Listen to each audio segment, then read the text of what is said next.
Jethro.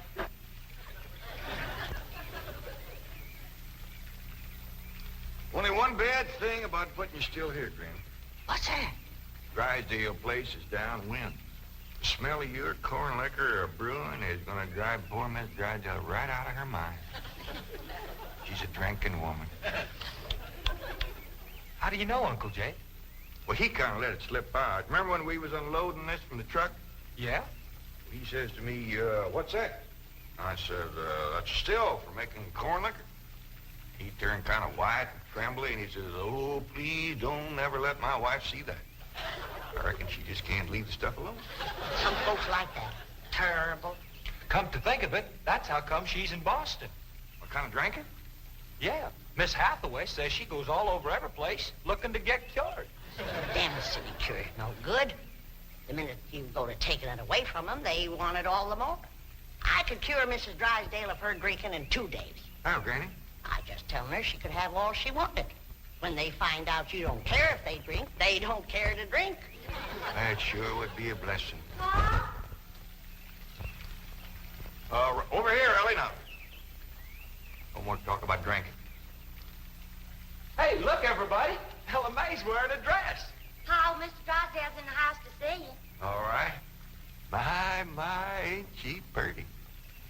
Yeah. But, Ellie, you're showing too much bare hop. Well, that ain't her fault, Granny. She just got the dress on backwards. Ellie, honey, put it on the other way around. All right. Hold it. Hold on. What kind of a dress is that? Well, Miss Hathaway says a California sundress. Don't let no son of mine wear it. My daughter neither. Granny, you'd best get her into something decent whilst I talk to Mr. Drysdale. Uncle Jay, can I go swimming in the cement pond? Oh, I reckon so, Jethro. But this ain't like the swimming hole back home. You can't go in there without no clothes on. I can't? No, sir. Okay, Uncle Jay.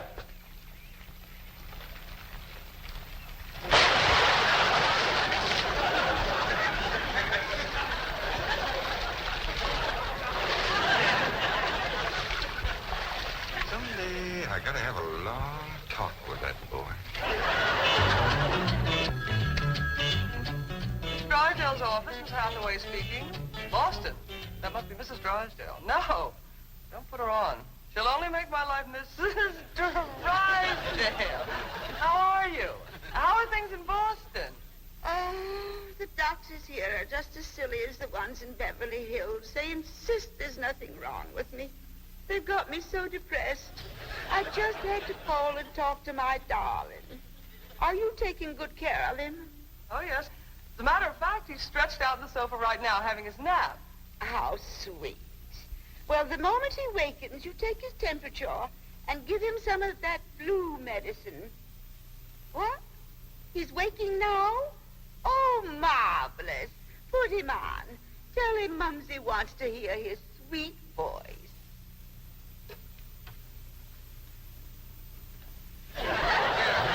Speak to your mumsy. He whined. Oh, he probably has a migraine. Oh, poor Chamalade. Even made a hypochondriac out of you. Any message for Mr. Drysdale? Who? Oh, Melvin, my husband. Yes, well, is he there? No, he's up at the Clampett estate. Clampett. They bought the place next to yours just about the time you left for Boston. I don't find them listed in the first families. You tell Milburn not to mingle with them socially until I've had a genealogical check run on them. We don't want riffraff living under our very noses. For pain, one swaller. Don't open near fire. I'll be right in, Mr. Drysdale. Thank you, Ellie Mae.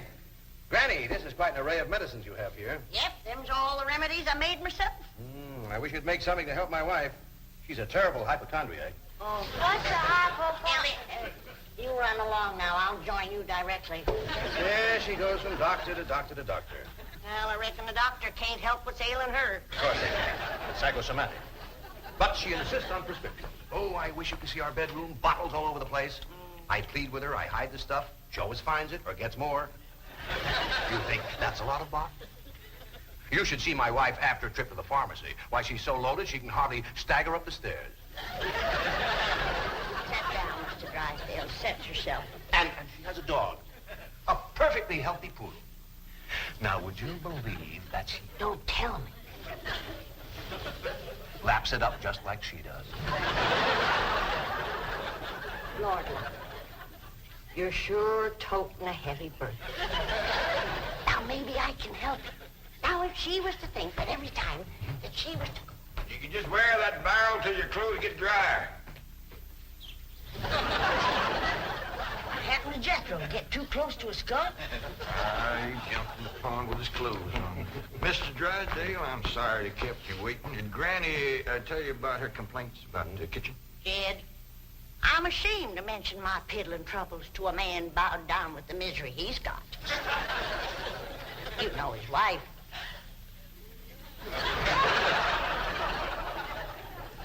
Mr. Drysdale, our hearts go out to you. And we're going to help you, ain't we, Jed? You bet you we are. Man serves a poor purpose in this world if he can't help his neighbor. Well, you're very kind, but I'll manage. I've been living with it for years. Have a nip, it'll brace you up. Oh, no, thank you. I never touch it. You hear that, Jed? Poor man. He's got all the trouble and none of the fun.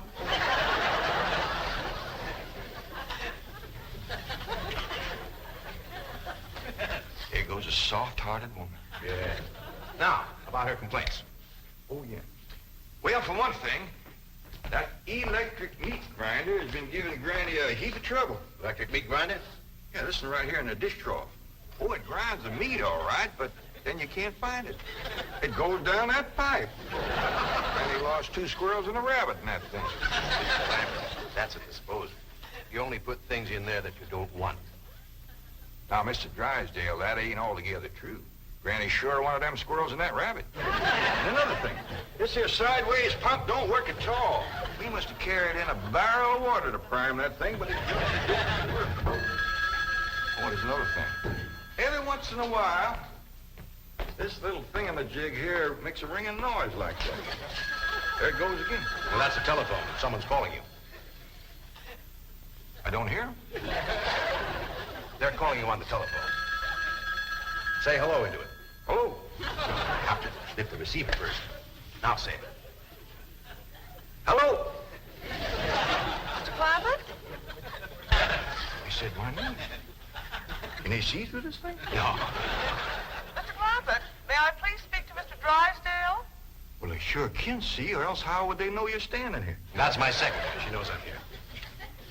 Yes, Miss Hathaway. Mr. Drysdale, I have some messages. I'll be doggone. Granny! Ellie Mae! Come look what we got! The Clampetts have just discovered the telephone. Indeed, this is a marvelous invention. With this instrument, you can talk to anyone, any place in the civilized world. We talk to my cousin Pearl? Oh, yes, of course. Right now? Yes? Ellie Mae, run out back and fetch Jethro. Oh, wait a minute. He might not have his clothes on yet. Oh, I'll get him. Jed, is he greening us? Can we honest to goodness talk to Pearl on this day? You heard what he said. Hello, Pearl, you old rascal. What you doing back there? Hi there, ain't proud this here Belly. Oh, ladies, first, you gotta pick this thing up. Hello, Pearl, you old rascal. What you doing back there? Hi there, ain't proud this here Belly. What's she saying? Ain't saying a word, you just humming. Jamie, humming a tune. Shut up, humming, and say something. Jethro will be right in. You ready to call Pearl? We've been a calm, but she just hums. That's dial tone. First, you've got to dial long distance like this. Howdy, Pearl. Hello, Pearl, you old rascal. What you doing back there? Hi there, ain't proud this here Belly. This is long distance. We know that, Pearl. Oh, I believe you have the operator. What's Pearl's number? Number? Operator. Just a moment. Hey, folks, Mr. Drysdale told me what y'all was up to. You can't talk to Ma on that thing. Well, look who's getting too smart for his britches. Too big for him, too. Mr. Drysdale says we can talk to her. Yeah, you think you know more than Mr. Drysdale? Well, I know mine got no telephone. Excuse me, Paul, operator. You sure spoil things. And who asked you to butt in? I get it. I know what to do when it does that. Hello? Yeah, he's here. Well, for goodness sake. Well, sure. Well, howdy there, Miss Drysdale. Let's hear it. Margaret! Oh, how wonderful. What? Man? Oh, yes, the telephone man. Well, how are you?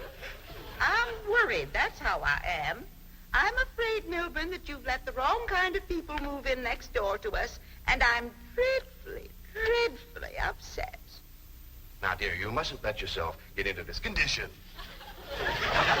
Control yourself. No, dear, you mustn't come home yet. No, not until we get them in shape. I mean, get you in shape. You know, now we'll wait until you're cute.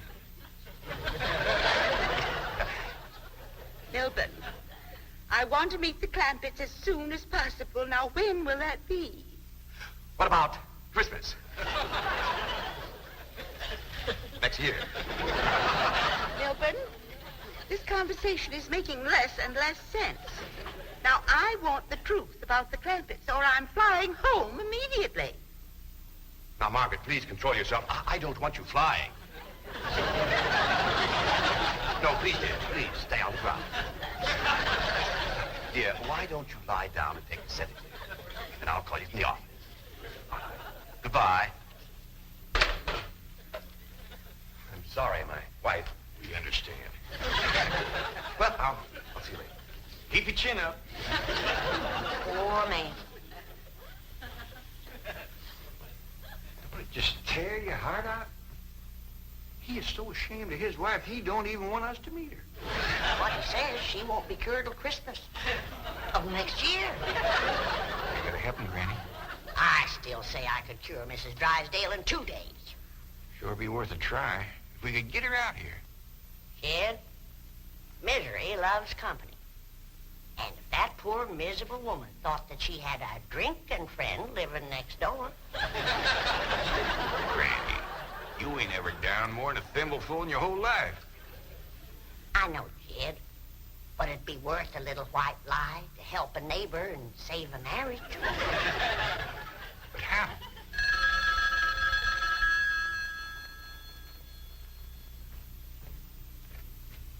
Hello? Yes, ma'am. You got a stroke of luck, Granny. It's Mrs. Drysdale again. Well, no, ma'am, he ain't here, Mrs. Drysdale, but Granny and me'd like to talk to you. We your next-door neighbors, the Clampetts. Listen, honey, I got my still set up not 50 feet from your back door. Now, you come on home, and you and me will get glassy-eyed, falling down crocked. We'll get juiced at eyeballs. How does that sound to you, honey? I don't hear nothing. Me neither.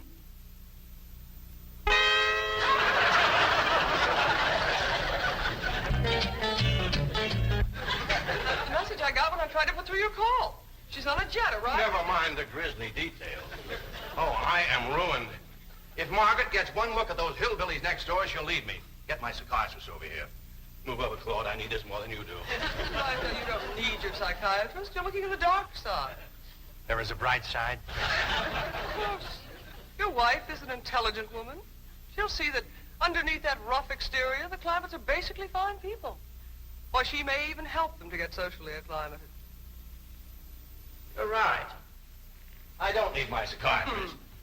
You do. I think your wife will take... My wife, through whose aristocratic veins flows blood the color of bluing, considers anyone whose ancestors did not arrive on the Mayflower immigrants. Yes, she does make rather a fetish at the family tree, but... But nothing. I'm stuck. I'm either going to lose my wife or my largest depositor. That's what makes the whole thing so difficult. You know, I like the Clampetts, but I love my wife. Isn't life weird? She's a snob, she's a hypochondriac, She's not young and beautiful, but I love her. And now I do need my psychiatrist. Now, Mr. Drysdale, as we used to say at Vassar, que tout devient tout éclaircit. Courage will light your path. Yes, I know what I have to do. I'll go to the airport. I'll take Margaret in my arms. I'll look her in the eye and lie like a rug. I'll tell her the Clampetts have left town and put her back on the plane. I beseech you, do not become enmeshed in a web of lies. But it won't be a lie if the Clampetts are tricked into actually leaving town. But they're just getting settled. What could possibly induce them to leave town? That's your problem. Me? You expect me? But they like you. Finagle them into going to Palm Springs for a few days. No, no. I will not help you spin your deceitful web. Miss Hathaway, would you rather be an unemployed secretary or a spider with a rage? You know, I think the Clampetts might enjoy Palm Springs. Palm Springs? Where's that? It's about 125 miles from here, in the desert. Desert? Yeah, remember we crossed one of them on the way out here. All that sand? Yeah, I remember. You ain't getting me to no desert. Trees were so far apart, the woodpeckers had to tote lunch. But this is different, Granny. This is a beautiful resort with lots of trees and fine hotels and swimming pools. We got a pond for swimming right here. Ellie's out swimming right now. You didn't jump in with her clothes on, did you? I don't know. Oh, surely not. She promised to wear the lovely swim ensemble I got her. Yeah, she done just like Jethro. Here she comes with the dress shrunk clear up to her. Granny! What's the matter? All her hair come out. What? It's true. Ellie lost her beautiful hair. Heaven help her, she's bald as an eagle. Ellie Mae, take off your bathing cap. Oh, praise be. All right, but Ellie, you hadn't ought to went swimming with your clothes on and shrunk up that nice dress. This ain't a dress, is it, Miss Jane? No, dear, it's a beach jacket to wear over a bathing suit.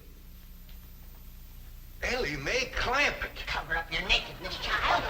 That's the way everyone goes swimming out here. It's perfectly proper. Well, you wouldn't catch me in nothing like that. Me neither. Mr. Clampett, how would you like for a member of your family to become Princess of Palm Springs? What? They're holding a beauty contest at the Springs this week, and someone in this very room has the face and the figure to win. When the judges see her in a bathing suit... I told you I ain't putting on no bathing suit.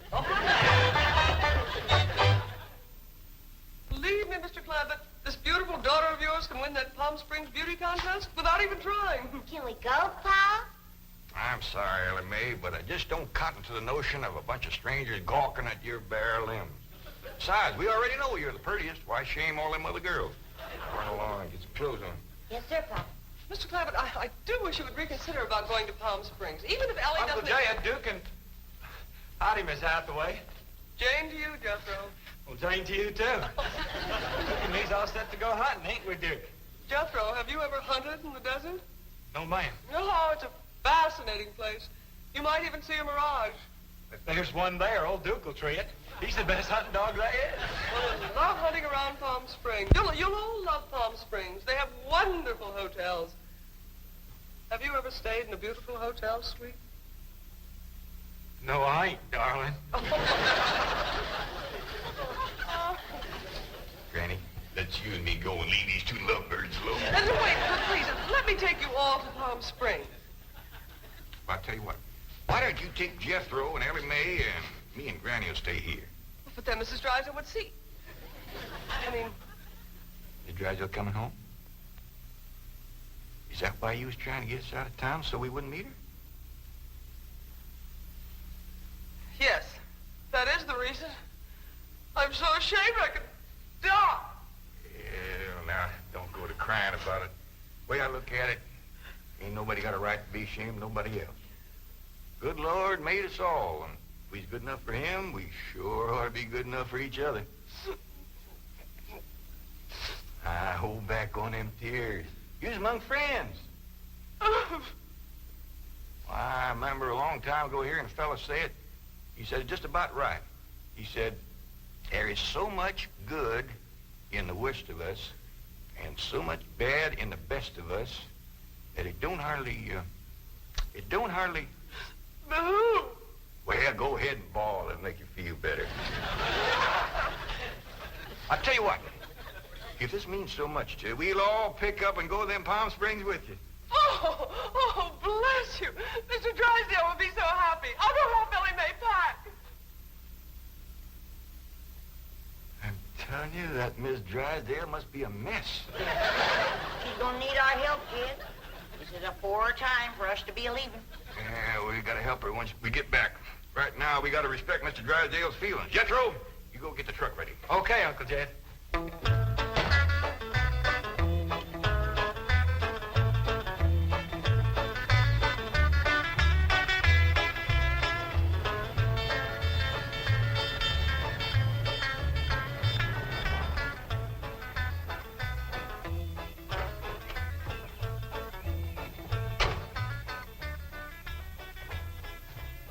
There, Melvin. The Clampetts gardener shouldn't leave his car parked in the front driveway that way. Oh, you're absolutely right, dear, yes. Well, Margaret, don't you want to stop at home first and freshen up, take some medicine or something? Milburn, I have just flown 3,000 miles to meet the Clampetts, and I intend to meet them right now. Well, Don, they're probably out of town. You see, they travel extensively. Oh, they're wonderful people. It'd be a shame if you missed them. But I know how anxious you are to get back to Boston and your doctors. And Sonny. How is Sonny? How's he like Harvard this year? Is it Yale? Princeton? Dartmouth? Let's go ask him. Milburn, what is the matter with you? Milburn, let go. Let go, you hear me? Let go, I say. Let go. Have you gone mad? Let go, you beast. Step aside, lady. I'll shoot it.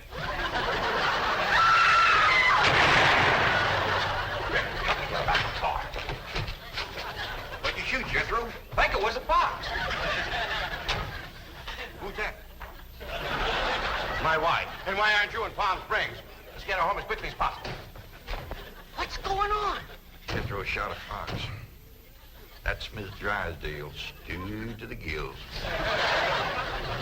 No wonder they didn't want us to see her. Poor woman.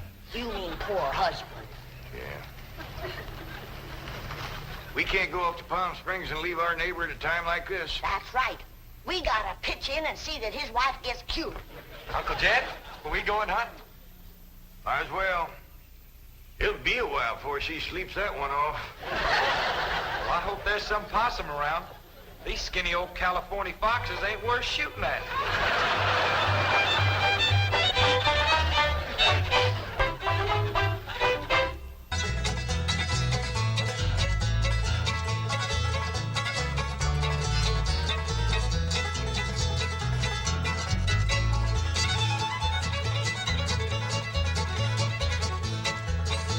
Well, now it's time to say goodbye to Jed and all his kin. They would like to thank you folks for